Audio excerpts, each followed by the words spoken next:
Viktor Frankl, psikiater yang sangat terkenal itu dalam bukunya Message for Meaning menjelaskan tentang tanggung jawab manusia dalam menentukan pilihan kehidupan. Tanggung jawab yang akan mengubah kesukaran menjadi kesempatan untuk mengalami kemajuan. Tanggung jawab yang dikemukakan oleh Rasul Yakobus sebagai 3 pilihan ketika kita menghadapi masa yang sukar. 3 pilihan yang membuahkan iman yang semakin kokoh dan membawa kita kepada kasih, kuasa, dan pertolongan Tuhan. Bapak, Ibu, Saudara sekalian, selamat bertemu kembali di Ibadah Gereja Kristen Perjanjian Baru Fajar Pengharapan. Kami berharap Anda dalam keadaan yang baik dan penuh dengan sukacita. Memasuki bulan yang baru, yaitu bulan Mei ini, ibadah kita akan membahas tema yang baru, yaitu Choosing Your Future, atau memilih masa depan Anda. Dan di minggu ini, kita akan membahas topik mengubah kesukaran menjadi kesempatan. Melaluinya, kita belajar tentang sikap yang harus diambil ketika kita menghadapi ujian atau kesukaran, agar membuahkan iman yang semakin kokoh dan mendatangkan pertolongan Tuhan. Informasi dan pengumuman penting lainnya dapat Anda lihat dan ikuti di bagian menjelang akhir ibadah ini. Selamat beribadah. Jemaat Tuhan, mari sama-sama kita bangkit berdiri. Kita mau bersukacita dan meninggikan nama Tuhan. Kasih yang begitu besar, lebih kuat dari dosa. Kasih yang menemukanku, selamatkan dan pulihkanku. Sama-sama naikkan syukur di hadapan Tuhan. Naikkan syukur. Katakan, ku tak akan berhenti memuji, meninggikan namamu selalu, menari, memuliakanmu. Dibebaskan, dibangkitkan, hidup yang kau dan kini hanya untukmu.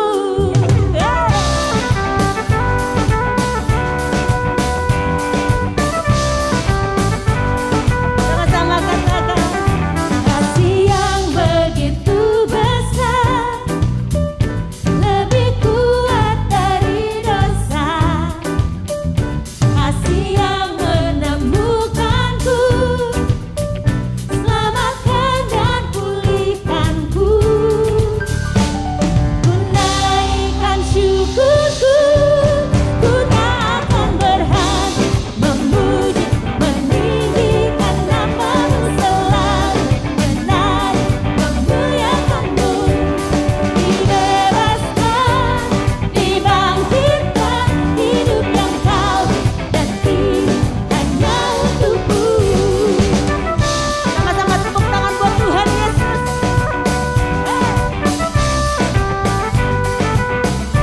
Sungguh kami bersyukur untuk kasih-Mu Tuhan. Mari jemaat Tuhan, naikkan syukur-Mu di hadapannya. Ku naikkan syukurku, ku naikkan syukurku, ku tak akan berhenti memuji, selalu menari, memuliakanmu. Dibebaskan, dibangkitkan, hidup yang kau beri dan hidup hanya untukmu.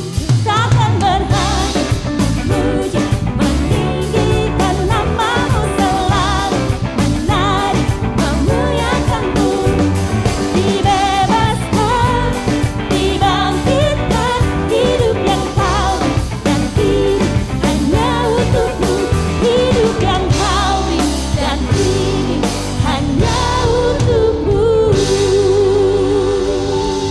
Terima kasih Tuhan. Kami bersyukur untuk kasih-Mu dalam hidup kami Tuhan. Dan saat ini kami berseru padamu Tuhan, kami menyembah namamu Tuhan Yesus.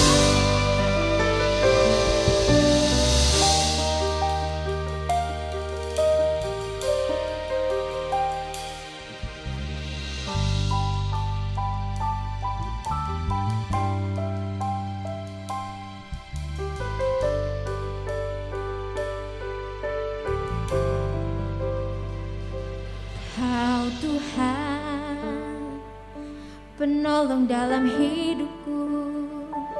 Ku percaya hanya kepadamu. Kau pegang tanganku dan tuntun langkahku. Yesus, kau perlindunganku. Kau Tuhan, kekuatan dalam hidupku, penolongku dalam kesesakan. Kau gunung batuku dan pertahananku. Yesus, kau kemenanganku. Yesus, padamu ku berseru. Kaulah penyelamatku.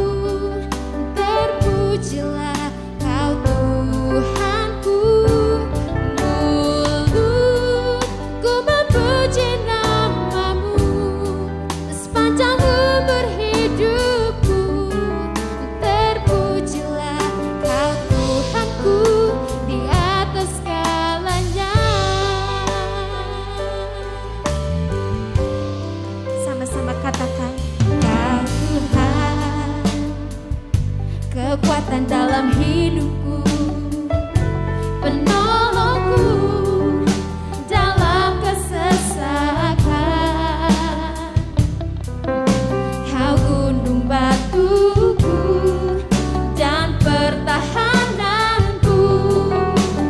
Yesus, kau kemenanganku.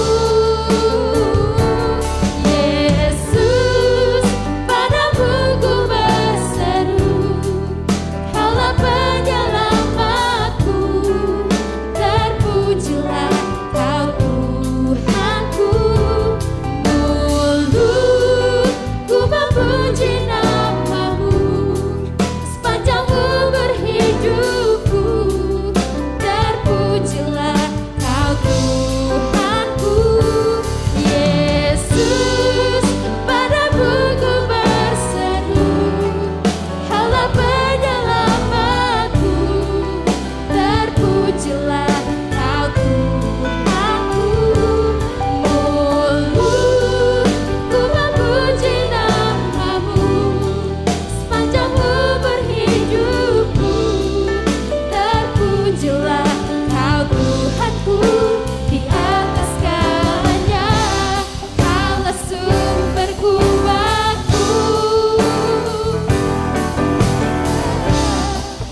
agungkan namanya. Hosana, Hosana, Hosana termulia. Hosana, Hosana, Hosana, Hosana termulia.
Tuhan Yesus, di dalam nama Tuhan Yesus sama-sama katakan amin.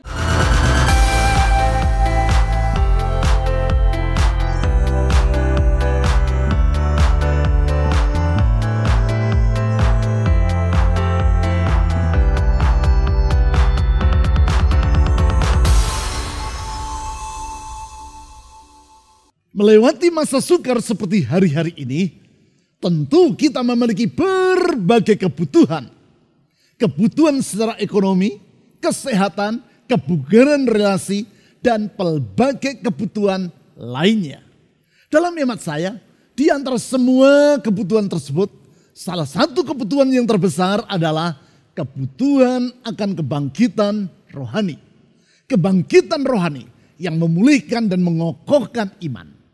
Sebab bila iman kita bangkit, maka kita akan mampu menghadapi masa depan bukan dengan keputusasaan, namun dengan penuh pengharapan.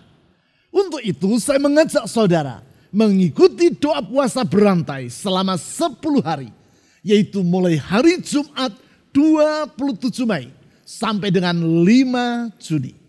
Selama 10 hari tersebut minimal ambillah 1 hari berpuasa dari pagi sampai sore hari.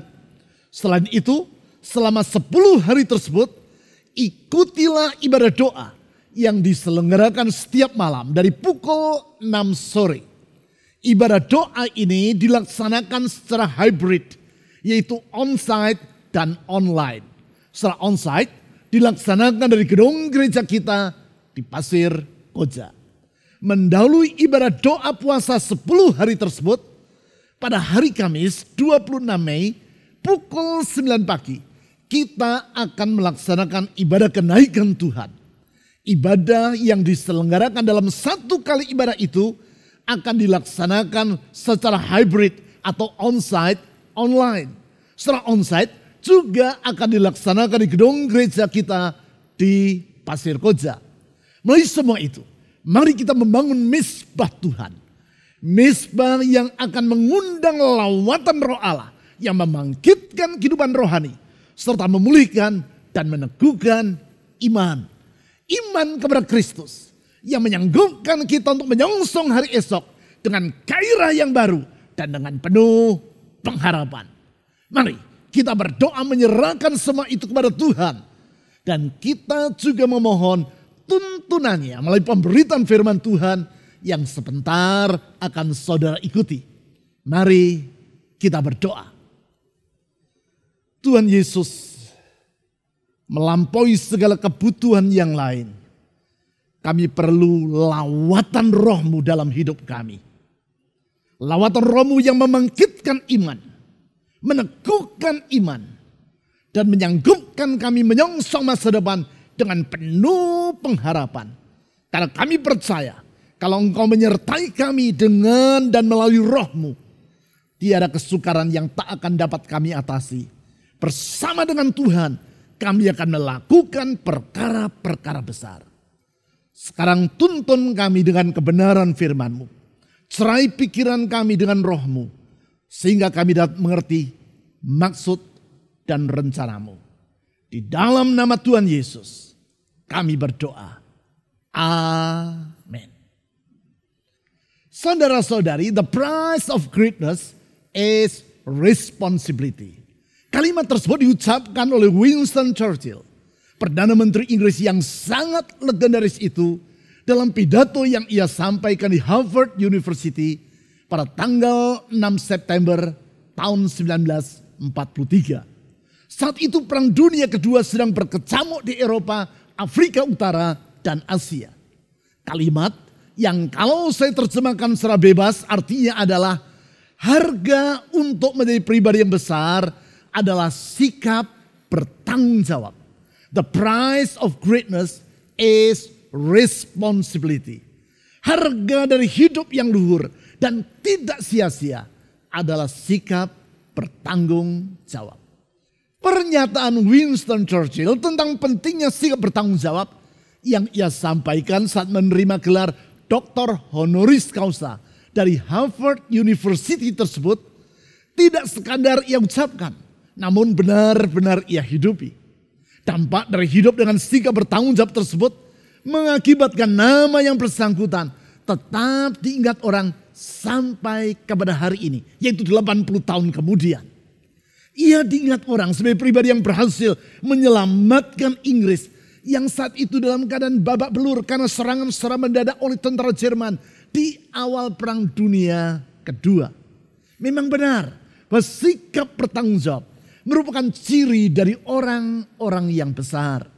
Mereka disebut sebagai pribadi yang besar bukan karena postur tubuh mereka tinggi dan besar. Bukan pula karena mereka memiliki kekayaan yang besar. Atau karena menjabat kedudukan yang tinggi. Memiliki banyak bakat ataupun nama yang tenar. Mereka disebut sebagai pribadi yang besar karena hidup melampaui zamannya. Dan membawa pengaruh yang positif bagi dunia di sekitar mereka. Salah satu contoh yang lain dari orang yang dipandang sebagai pribadi yang besar karena sikap hidupnya adalah Michelangelo. Yang bersangkutan dipandang sebagai salah seorang seniman terbesar dari zaman Renaissance. Hal tersebut bukan sekadar karena bakat seni yang luar biasa yang ada pada dirinya. Namun juga karena sikap bertanggung jawab yang sangat besar dalam hidupnya.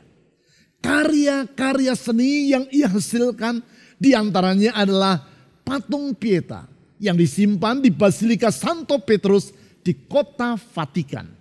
Dan patung Daud di kota Florence, Italia. Sampai kini karya-karya tersebut setiap hari masih dikunjungi oleh ribuan orang dari berbagai penjuru dunia. Karyanya yang lain adalah lukisan pada langit-langit Sistine Chapel di Vatikan. Lukisan yang menggambarkan peristiwa-peristiwa penting dalam kitab Kejadian. Setiap tahun tidak kurang dari 4 juta orang datang ke sana untuk melihat lukisan tersebut. Yang menarik, sesungguhnya Michelangelo bukanlah seorang pelukis, namun seorang pemahat patung. Oleh karena itu, semula ia menolak permintaan Paus Julius II untuk menghias langit-langit Sistine Chapel dengan lukisannya. Namun kegigihan Paus Julius dalam mendesak dirinya akhirnya membuat Michelangelo menyerah dan menerima penugasan tersebut. Begitu ia menyetujuinya, Michelangelo mengerjakannya dengan dedikasi yang total. Selama 4 tahun penuh, yaitu dari tahun 1508 sampai 1512, ia mengerjakan lukisan tersebut dengan berdiri pada sebuah scaffolding atau perancah berkaki 4 yang biasa dipakai oleh para tukang bangunan. Dengan bersandar pada sebilah papan sambil terus mendongak ke atas, ia menuangkan karya lukisnya pada langit-langit kapel tersebut. Michelangelo membayar harga yang sangat mahal untuk jerih lelahnya itu, yaitu sebagai akibat matanya mengalami kerusakan. Dengan penuh dedikasi, ia melukis secara sangat detail 7 peristiwa penting dalam kitab Kejadian dalam bentuk 343 figur sampai sudut-sudut yang gelap dari langit-langit Sistine Chapel. Detail-detail yang sebenarnya tidak nampak apabila dilihat orang dari bawah. Karena tinggi langit-langit itu adalah 13 meter lebih dari lantai. Ketika ditanya mengapa ia mengerjakannya dengan teliti bagian-bagian yang tak dapat dilihat oleh orang tersebut, Michelangelo menjawab, Tuhan akan melihatnya. Jawaban Michelangelo ini menunjukkan kualitas dirinya. Apabila sebagian besar orang bekerja agar dilihat dan dipuji oleh orang lain, maka tidak demikian halnya dengan Michelangelo. Ia bekerja dengan dedikasi yang penuh karena menyadari bahwa dirinya serta apa yang ia lakukan dilihat oleh Tuhan. Dan ia ingin apa yang dikerjakannya menyenangkan hati Tuhan. Itulah sikap bertanggung jawab. Memang kita hidup oleh karena anugerah Allah. Namun bukan berarti anugerah boleh ditanggapi dengan sikap sembrono. Justru orang yang menghargai anugerah yang Allah berikan kepada dirinya akan menyambut anugerah itu dengan sikap bertanggung jawab. Hanya bila kita tidak meremehkannya, barulah anugerah itu tidak akan sia-sia. Alkitab memuat berbagai pelajaran tentang hal tersebut. Sebagai contoh, yaitu perumpamaan yang Yesus ajarkan tentang talenta atau kemampuan yang Allah berikan kepada kita. Talenta yang merupakan anugerah Allah itu haruslah disambut secara bertanggung jawab. Yaitu dengan mengembangkannya dan bukan dipendam sehingga menjadi sia-sia. Masih banyak contoh yang lain tentang prinsip ini. Misalnya anugerah dalam bentuk kesempatan, panggilan, maupun waktu yang Tuhan berikan kepada kita. Semua pemberian tersebut wajib ditanggapi dengan sikap yang bertanggung jawab. Sikap bertanggung jawab ini pula lah yang menjadi salah satu pesan utama dari surat Yakobus. Tanggung jawab yang telah saya utarakan di awal tahun ini sebagai salah satu dari 5 sikap yang harus mewarnai hidup kita. Yaitu apabila kita ingin tahun ini merupakan tahun di mana kita bangkit atau rise. Bangkit untuk menata kehidupan dan berjuang guna meraih masa depan yang Allah janjikan. 5 sikap seperti yang kita lihat pada diri Nehemia yang telah kita pelajari di sepanjang bulan Januari yang silam. 5 sikap Nehemia, yaitu iman, visioner, bertanggung jawab, fokus, dan gigih. 5 sikap yang mengakibatkan Nehemia mampu mempengaruhi penduduk kota Yerusalem sehingga mereka bangkit atau rise dan berjuang guna membangun kembali tembok kota Yerusalem yang telah runtuh.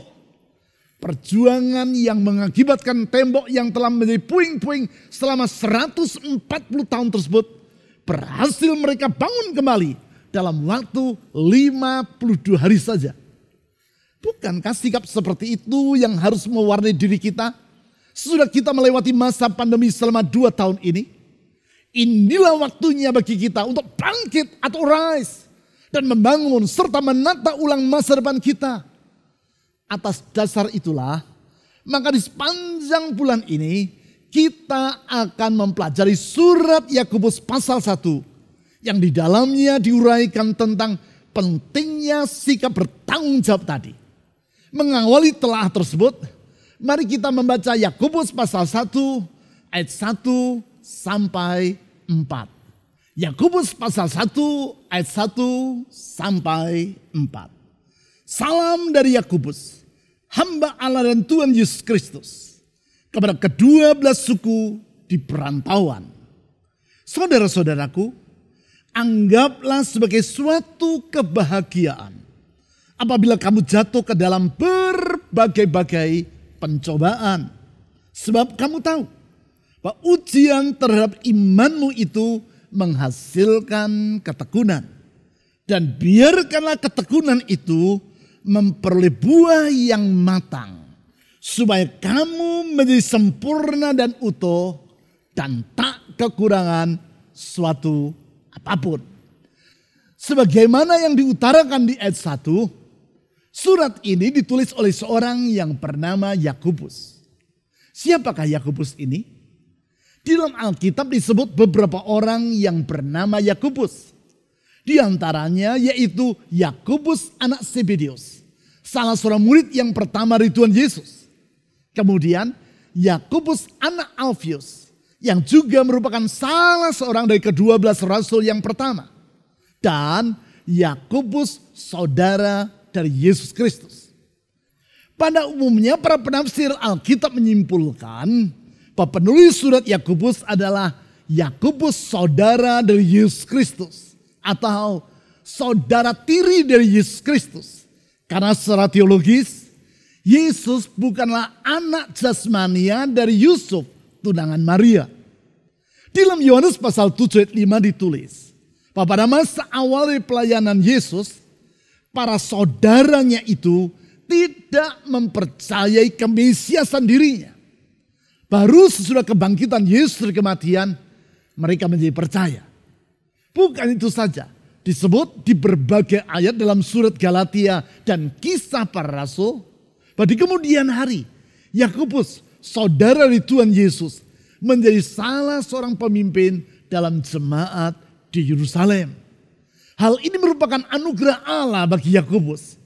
Sebab dalam 1 Korintus pasal 15 ayat 7 ditulis, bahwa segera sesudah kebangkitannya dari kematian, Yesus menampakkan dirinya secara khusus kepada Yakobus. Perjumpaan Yesus yang telah dibangkitkan dengan saudara tirinya ini mengakibatkan Yakobus dan saudara-saudara Yesus yang lain menjadi percaya bahwa Yesus adalah Tuhan dan Kristus. Dengan kata lain, penampakan diri Yesus tersebut merupakan anugerah Allah yang membawa Yakobus kepada iman yang menyelamatkan. Sebagaimana yang telah saya utarakan tadi, di dalam suratnya ini Yakobus menjelaskan bahwa anugerah Allah itu harus dihargai dengan menyambutnya melalui sikap yang bertanggung jawab. Bukan karena telah diselamatkan oleh anugerah, maka sekarang orang boleh hidup semaunya sendiri. Bukan. Orang yang menyadari bahwa kalau ia dapat beriman kepada Yesus, tidak bisa tidak hal tersebut adalah karena anugerah Allah, maka ia akan hidup secara bertanggung jawab.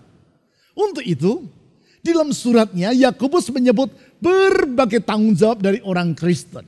Di antaranya sebagaimana yang tulis dalam Yakobus pasal 1 ayat 2 sampai 4 yang telah kita baca tadi, yaitu tanggung jawab terhadap sikap hati ketika kita mengalami ujian kehidupan yang berbentuk kesukaran.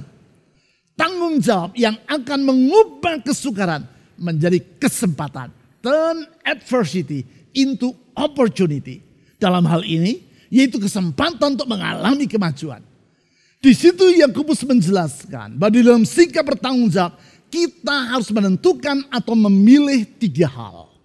Yang pertama, kita harus memilih pandangan kita terhadap ujian yang kita alami. Saya ulang. Untuk mengubah kesukaran menjadi kesempatan, kita harus memilih pandangan kita terhadap ujian yang kita alami. Perlu dipahami bahwa sesungguhnya semua orang memiliki kemampuan untuk memilih pandangan dirinya terhadap situasi yang ia hadapi. Hal ini sama seperti yang sering ditanyakan orang, yaitu apakah gambar yang kita lihat adalah gambar dari gelas yang setengah penuh atau setengah kosong. Bagi sebagian orang, gambar tersebut dipandang sebagai gambar dari gelas yang setengah penuh. Sedangkan bagi sebagian orang yang lain, gambar yang sama dipandang sebagai gambar gelas yang setengah kosong. Demikian pula, suatu situasi yang sama dapat dipandang orang secara berbeda. Bagi sebagian orang, situasi tersebut dipandang sebagai hal yang positif. Sedangkan bagi orang yang lain, hal itu dipandang sebagai hal yang negatif. Hal yang seperti itu pula lah yang dikemukakan oleh Yakobus di ayat 2. Di situ ia berkata sebagai berikut. Saudara-saudaraku, anggaplah sebagai suatu kebahagiaan apabila kamu jatuh ke dalam berbagai-bagai pencobaan. Dalam bahasa Yunani, kata pencoba di ayat ini adalah perasmos, yang antara lain artinya adalah trial atau ujian dan temptation atau pencobaan. Apabila ujian cenderung dipandang orang sebagai hal yang positif, maka pencobaan cenderung dipandang orang sebagai hal yang negatif. Apabila kesukaran dalam kehidupan sering diistilahkan sebagai ujian terhadap iman, maka godaan yang dapat menyeret orang ke dalam perbuatan dosa diistilahkan sebagai pencobaan. Di dalam Alkitab bahasa Inggris, kecuali Alkitab bahasa Inggris King James Version, kata perasmos di ayat tersebut diterjemahkan sebagai trial atau ujian. Sebagai contoh, dalam Alkitab bahasa Inggris NIV atau New International Version, ayat tadi diterjemahkan sebagai berikut. Consider it pure joy, my brothers and sisters, whenever you face trials of many kinds. Anggaplah hal itu sebagai suatu sukacita yang murni, saudara-saudariku, ketika kamu menghadapi berbagai macam ujian. Di sini Yakobus mengajak orang Kristen untuk memandang kesukaran yang merupakan ujian kehidupan sebagai hal yang positif. Karena itu ia berkata, agar kita menganggap atau memilih kesukaran sebagai suatu sukacita yang murni atau kebahagiaan. Mengapa demikian? Karena ujian akan menghasilkan hal yang positif. Saya ulang, ujian akan mendatangkan hal yang positif. Bukankah hal seperti itu yang dialami oleh para pelajar ketika mereka menghadapi tes atau ujian di akhir semester? Sebagian pelajar, yaitu mereka yang telah mengisi waktunya secara bertanggung jawab dengan belajar secara baik, akan memandang ujian sebagai hal yang positif. Hal yang positif. Karena ujian tersebut merupakan kesempatan bagi dirinya untuk mengetahui sejauh mana ia telah menguasai bahan pelajaran yang akan diujikan. Sedangkan bagi para pelajar yang menggunakan waktunya secara tidak bertanggung jawab, yaitu dengan bermalas-malasan dan tidak belajar, tentu ujian akan dipandang sebagai hal yang negatif. Hal yang negatif. Karena ujian tersebut akan mengungkapkan kemalasan dirinya. Singkat kata, kitalah yang bertanggung jawab dalam memilih pandangan kita terhadap berbagai kesukaran yang merupakan ujian bagi kehidupan kita. Kita dapat memandangnya sebagai hal yang positif maupun hal yang negatif. Apabila kita memandangnya sebagai hal yang positif, yaitu sebagai hal yang akan mengungkapkan keadaan dari iman kita, maka kita akan menghadapi ujian tersebut dengan sukacita seperti yang diutarakan oleh Yakobus tadi. Pelajaran tersebut membawa kita kepada pelajaran yang kedua, yaitu untuk mengubah kesukaran dari kesempatan, kita harus memilih tanggapan kita terhadap ujian yang kita alami. Saya ulang, kita harus memilih tanggapan kita. Bukan hanya pandangan, tetapi juga tanggapan kita terhadap ujian yang kita alami. Apabila kita memandang ujian sebagai hal yang positif, maka kita akan menanggapi ujian tersebut bukan dengan keputusasaan, namun dengan ketekunan. Hal tersebut diutarakan oleh Yakobus di ayat 3 seperti berikut. Sebab kamu tahu bahwa ujian terhadap imanmu itu menghasilkan ketekunan. Di sini Yakobus menyebut bahwa perasmos tadi sebagai ujian terhadap iman kita. Ujian yang akan menghasilkan ketekunan. Yang ia maksudkan adalah apabila kita melihat kesukaran yang merupakan ujian terhadap iman sebagai hal yang positif, maka justru ujian tersebut akan mendorong kita untuk semakin bertekun di dalam Tuhan. Perlu dipahami bahwa semua pelajar, entah dia suka ataupun tidak suka, entah dia siap ataupun tidak siap, pada waktunya dia pasti harus menghadapi ujian. Demikian pula halnya dengan diri kita. Oleh karena itu di ayat 2 tadi, Yakobus menulis, whenever you face trials of many kinds. Yang artinya adalah ketika kamu menghadapi berbagai macam ujian. Ketika atau whenever, bukan bila atau if. If you face trials of many kinds, bukan. Kalau if atau bila artinya bisa ya, bisa tidak. Bisa terjadi, bisa juga tidak terjadi. Tetapi tidak demikian halnya dengan whenever atau ketika. Whenever artinya pasti akan terjadi. Hanya masalah waktunya saja. Bukankah bagi para pelajar ujian akhir semester bersifat whenever dan bukan if? Pasti akan mereka hadapi. Bukan bisa ada ujian, bisa juga tidak. Bukan. Ujian merupakan suatu keniscayaan bagi semua pelajar. Oleh karena itu mereka harus bertanggung jawab dalam memilih tanggapan mereka terhadap ujian yang akan mereka alami. Para pelajar yang hidup dengan bertanggung jawab akan bertekun dalam belajar agar siap menghadapi ujian yang pasti akan datang tersebut. Sedangkan pelajar yang tidak bertanggung jawab akan menanggapi ujian yang akan mereka hadapi dengan bermalas-malasan. Demikian pula halnya apabila kita mengetahui bahwa ujian terhadap iman pasti akan dialami oleh setiap orang, maka kita akan menanggapinya dengan sikap yang bertanggung jawab, yaitu dengan bertekun seperti yang diutarakan oleh Yakobus di ayat 3 tadi. Bertekun di dalam doa, bertekun dalam iman, bertekun dalam menjalin relasi yang akrab dengan Tuhan melalui ibadah kepadanya, dan bertekun di dalam menaati firman-Nya. Semua ketekunan tersebut akan memampukan kita untuk menghadapi ujian dengan sukacita. Sebab dengan bersikap bertanggung jawab, maka ujian akan memberi kesempatan bagi kita untuk menunjukkan kesiapan dan ketekunan iman kita selama ini. Sekarang yang ketiga, untuk mengubah kesukaran menjadi kesempatan, kita harus memilih dampak dari ujian yang kita alami. Saya ulang, kitalah yang harus memilih dampak dari ujian yang kita alami. Yang saya maksudkan adalah kita harus memilih apakah ujian tersebut akan mendatangkan hal yang positif atau sebaliknya hal yang negatif bagi kehidupan kita.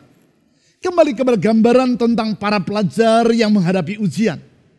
Mereka lah yang harus memilih dampak dari ujian yang mereka hadapi. Apakah ujian tersebut akan mendatangkan keberhasilan bagi dirinya atau sebaliknya justru membuahkan kegagalan. Mereka lah yang menentukan dan memilihnya. Keberhasilan entah dalam bentuk kenaikan kelas dan kelulusan dari pelajaran yang mereka ikuti, atau kegagalan yang mengakibatkan si pelajar harus mengulang pelajaran yang mereka tempuh. Mereka lah yang harus memutuskannya. Hal yang sama dengan kehidupan kita. Kita lah yang harus menentukan dampak ujian dalam bentuk kesukaran yang kita alami dalam kehidupan kita. Apakah ujian tersebut akan mendatangkan kemajuan iman atau malahan sebaliknya akan mengakibatkan iman kita menjadi berantakan? Hal itu merupakan keputusan kita. Hal tersebut diutarakan oleh Yakobus di 4 seperti demikian. Yakobus pasal 1 ayat 4. Dan biarkanlah ketekunan itu memperoleh buah yang matang, supaya kamu menjadi sempurna dan utuh dan tak kekurangan suatu apapun. Artinya, Apabila kita menanggapi ujian dengan ketekunan, dalam hal ini yaitu ketekunan iman, ketekunan dalam berdoa, ketekunan dalam menjalin relasi yang akrab dengan Tuhan melalui ibadah kepadanya, dan ketekunan dalam menaati firman Tuhan, maka semua itu akan menghasilkan buah yang matang dalam kehidupan kita. Buah yang matang yaitu dalam bentuk iman kita menjadi semakin bertambah dewasa, atau yang diistilahkan oleh Yakobus sebagai iman yang sempurna. Buah yang matang yaitu kehidupan kita menjadi utuh dan secara rohani kita tak kekurangan suatu apapun juga. Memang seperti yang dikatakan oleh Martin Luther, tokoh pembaru gereja, dalam kata-katanya yang sering saya kutip, "You cannot keep birds from flying over your head, but you can keep them from building nests in your hair." Anda tidak dapat mencegah burung-burung terbang melintas di atas kepala Anda. Namun, Anda dapat mencegah mereka untuk membangun sarang di rambut Anda. Adalah benar bahwa pada batas tertentu, kita tidak dapat menghindari datangnya kesukaran dalam kehidupan kita. Suka atau tidak suka, kesukaran tersebut pasti akan dialami oleh semua orang. Ini hanya masalah waktunya saja. Waktunya, yaitu kapan kesukaran itu akan tiba. Namun kitalah yang bertanggung jawab untuk memilih dampak dari kesukaran yang merupakan ujian terhadap iman kita tersebut. Apakah kesukaran itu akan bersarang dalam pikiran kita dan merongrong kehidupan kita? Atau justru sebaliknya, menjadi tumpuan bagi kita untuk mengalami kemajuan iman. Kitalah yang harus menentukan dan memilihnya. Dengan kata lain, apakah kesukaran sebagai ujian kehidupan akan berubah menjadi kesempatan bagi kita untuk mengalami kemajuan, atau justru merongrong kehidupan kita sehingga menjadikan kehidupan kita berantakan? Pilihan itu kitalah yang menentukannya. Apabila kita menghadapinya dengan sikap yang bertanggung jawab, yaitu dan semakin bertekun dalam Tuhan, maka justru kesukaran akan berubah menjadi kesempatan bagi kita untuk mengalami kasih, kuasa, dan pertolongan Tuhan bagi hidup kita. Tanggung jawab dalam memilih apakah kesukaran akan meruntuhkan kehidupan atau menjadi kesempatan untuk mengalami kemajuan. Seperti itulah yang disadari oleh Viktor Frankl, seorang dokter ahli syaraf atau neurolog dan sekaligus seorang psikiater keturunan Yahudi dari Austria yang dijebloskan ke dalam kamp konsentrasi Nazi Jerman pada Perang Dunia Kedua. Di situ ia kehilangan istri, kedua orang tuanya, dan bayi yang sedang dikandung oleh istrinya. Melewati masa sukar yang luar biasa beratnya tersebut, Viktor Frankl menyadari bahwa ia hanya memiliki satu-satunya kemerdekaan yang tersisa, yaitu kebebasan untuk memilih apakah yang akan menjadi tanggapan dirinya terhadap situasi yang sangat mengerikan yang sedang ia alami. Di dalam kebebasan tersebut, ia memilih untuk menanggapi keadaan itu dengan bersikap secara positif. Ia membayangkan pada nanti sesudah Perang Dunia Kedua berakhir, ia akan membagikan kepada para mahasiswanya tentang pelajaran-pelajaran berharga yang ia peroleh selama masa sukar yang ia alami. Alhasil, Viktor Frankl mampu melewati masa yang sangat sukar tersebut. Seusai Perang Dunia Kedua, ia dilepaskan dari kamp konsentrasi tempat ia ditahan, dan ia menjadi seorang psikiater yang sangat berpengaruh di dunia. Ia menuliskan pengalaman yang tersebut dalam bukunya yang sangat terkenal dan yang berjudul Man's Search for Meaning. Buku yang telah diterjemahkan ke dalam 49 bahasa dan terjual lebih dari 16 juta eksemplar. Di situ ia berkata bahwa a human being is a deciding being. Manusia adalah makhluk yang dapat membuat keputusan. Keputusan yang merupakan respon kita terhadap kondisi yang kita hadapi. Lebih lanjut, ia berkata, in our response lies our growth and our freedom. Dalam tanggapan kita terletak pertumbuhan dan kebebasan kita. Artinya, Apabila kita menanggapi kondisi yang sedang kita hadapi secara bertanggung jawab, maka kita akan mengalami pertumbuhan dan kebebasan dari kungkungan yang membelenggu kehidupan kita. Itu sebabnya di dalam segala keadaan, entah masa yang sukar maupun yang mudah, kita harus mengisi kehidupan kita secara bertanggung jawab. Kita wajib menanggapi setiap keadaan dalam ketekunan iman, ketekunan berdoa, ketekunan dalam menjalin relasi yang akrab dengan Tuhan melalui ibadah kepadanya, dan ketekunan dalam melakukan firman-Nya. Sehingga bertanggung jawab tersebut akan mengubah kesukaran menjadi kesempatan untuk mengalami pertumbuhan iman, kedekatan dengan Tuhan, dan kedewasaan rohani yang membawa kita kepada hidup yang berkemenangan. Sebentar, kita akan mengambil bagian dalam perjamuan kudus. Melaluinya kita mengingat bahwa Yesus telah memberi teladan kepada kita tentang sikap yang seharusnya dalam menghadapi kesukaran seperti yang Ia alami. Kesukaran dalam bentuk penderitaan sampai mati di kayu salib. Ia menghadapi kesukaran itu dalam penyerahan diri kepada Allah Bapa. Sebagaimana yang nampak melalui doanya di Taman Getsemani, di mana Ia berkata, jangan seperti yang ku kehendaki, melainkan seperti yang Engkau kehendaki. Di situ Ia mengemban tugas penebusan dengan bertanggung jawab sampai tuntas.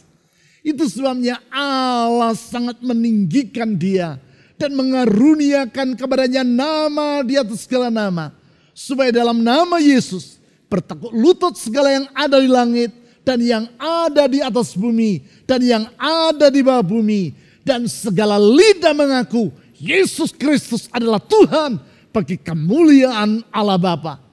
Dalam Tuhan Yesus kita dapat menyongsong masa depan yang indah seperti yang Ia rencanakan. Mari kita berdoa. Tuhan Yesus, Engkau memberi teladan kepada kami tentang bagaimana seharusnya kami bersikap dikala kami menghadapi kesukaran. Karena itulah yang Kau lakukan ketika Engkau menghadapi kesukaran dalam bentuk penganiayaan sampai mati di kayu salib. Engkau menghadapinya dengan sikap bertanggung jawab sampai kepada tuntasnya.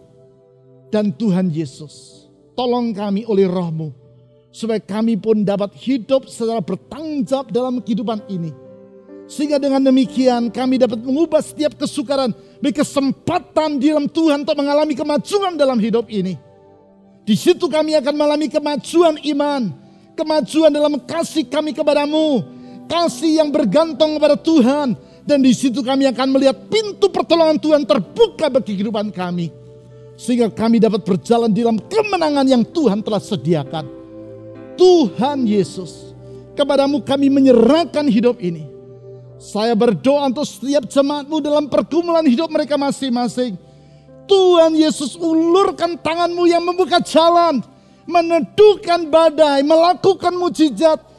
Karena kami percaya kuasa kesembuhan, kuasa pemulihan, kuasa mujizat-Mu tetap berlangsung sampai hari ini. Ya Tuhan Yesus, saya berdoa, ulurkan tangan-Mu yang membangkitkan kehidupan rohani, memulihkan iman dan mengokohkan iman. Kepadamu ya Tuhan Yesus, kami menyerahkan semua doa dan permohonan dengan percaya pengharapan kami kepada Tuhan Yesus tidak akan sia-sia. Di dalam nama Dia segala nama, nama Yesus Kristus, Tuhan dan Juru Selamat yang hidup, kami telah berdoa. Amin. Kuasa-Mu terlebih besar, Tuhanku terlebih besar. Tak pernah terlambat janji-Mu ya Tuhan, menolong hidupku.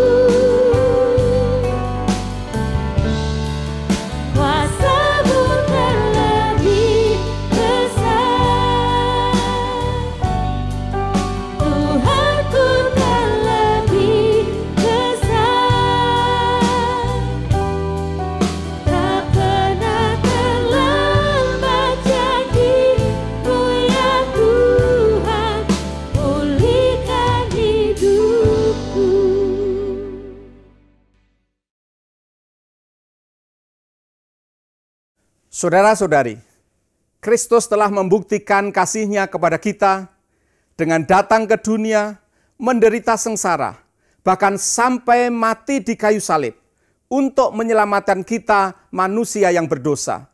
Pengorbanan Kristus telah mengubah hidup kita, sehingga kita mempunyai masa depan yang cerah, masa depan yang penuh dengan kebahagiaan. Kita akan merayakan dan mengingat pengorbanan Kristus dengan mengikuti perjamuan kudus. Mari kita berdoa.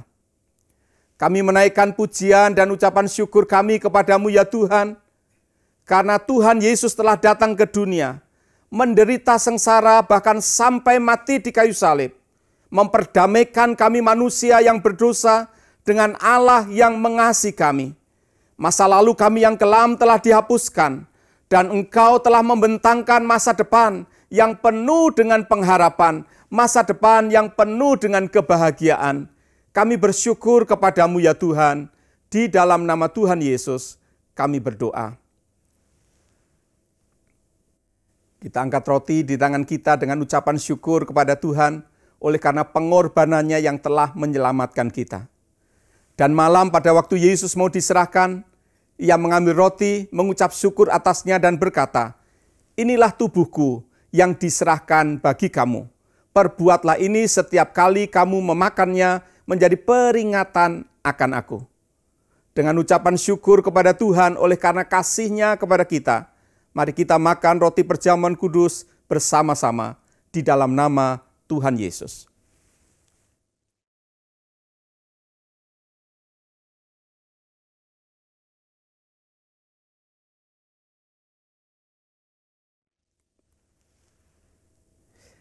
Mari kita angkat cawan dengan ucapan syukur kepada Tuhan oleh karena kasih-Nya kepada kita.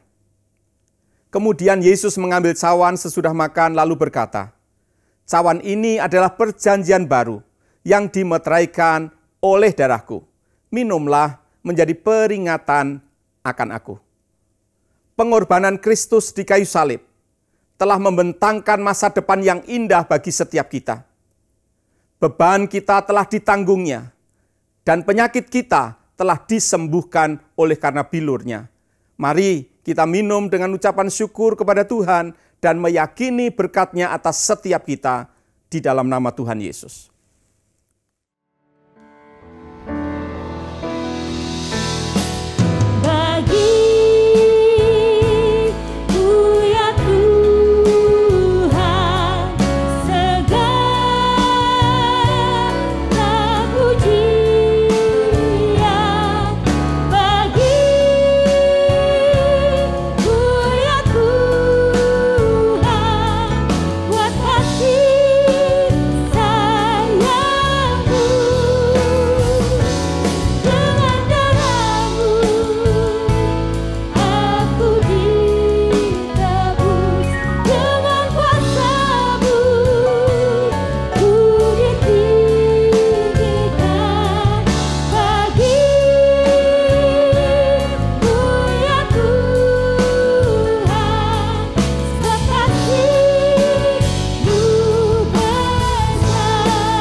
Bapak Ibu Saudara sekalian, memperhatikan bahwa wilayah Bandung Raya telah diberlakukan PPKM level 2 dan masa libur Idul Fitri pada awal bulan Mei.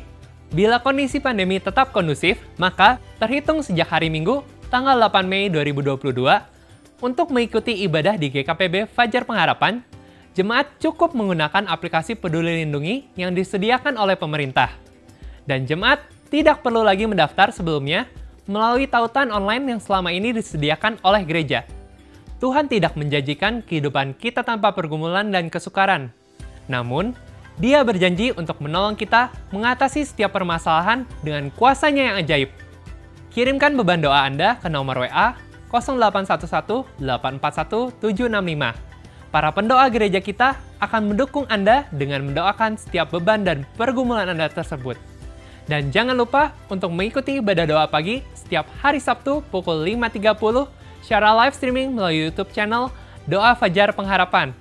Bapak Ibu Saudara sekalian, berikut adalah beberapa kegiatan gereja kita yang dapat Anda ikuti.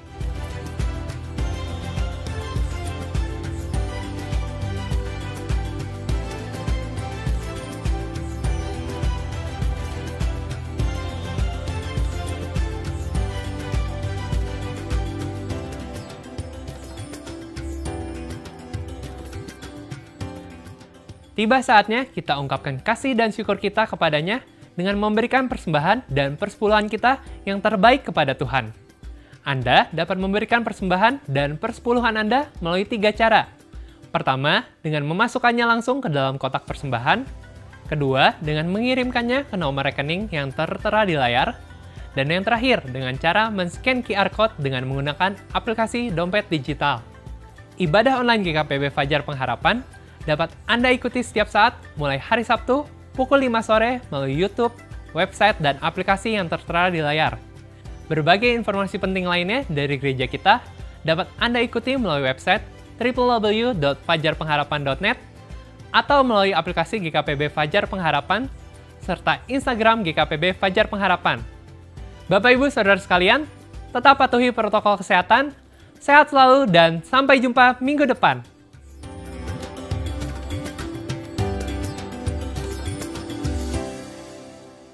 Saudara-saudari, kita akan mengakhiri ibadah dengan ucapan syukur kepada Tuhan.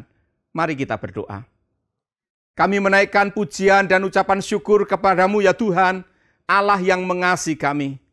Kami bersyukur kepadamu ya Tuhan, karena di masa yang tidak mudah ini, kami tetap dapat beribadah kepada Tuhan, memuji dan memuliakan Tuhan. Kami bersyukur untuk kebenaran firman-Mu ya Tuhan, yang mengajar kami, supaya kami dapat hidup bertanggung jawab sebagai ucapan syukur kami kepadamu oleh karena kemurahan-Mu dalam kehidupan kami. Tuhan, kami berdoa, Engkau berkenan untuk memberkati setiap keluarga dengan kebahagiaan. Engkau juga yang memberkati usaha pekerjaan umat-Mu. Engkau memberikan hikmat kepada mereka, sehingga dapat mengambil keputusan-keputusan yang tepat di masa yang tidak mudah ini. Kami bersyukur ya Tuhan, Engkau menyembuhkan umat-Mu dari sakit penyakit, dan Engkau juga yang menjaga kami dari segala mara bahaya. Kami berdoa untuk semua umat-Mu yang sudah dan yang akan memberikan persembahan persepuluhan mereka dan persembahan ucapan syukur kepada Tuhan. Engkau berkenan memberkati umat-Mu dengan berkelimpahan. Dan sekarang dengan keyakinan akan kebaikan Tuhan dalam hidup kami, kami berdoa. Kiranya berkat dari tempat yang maha tinggi, yang datang dari Allah yang mengasihi kami, dilimpahkan dalam kehidupan setiap kami. Di dalam nama Tuhan Yesus, Allah yang hidup, kami berdoa dan bersyukur. Amin.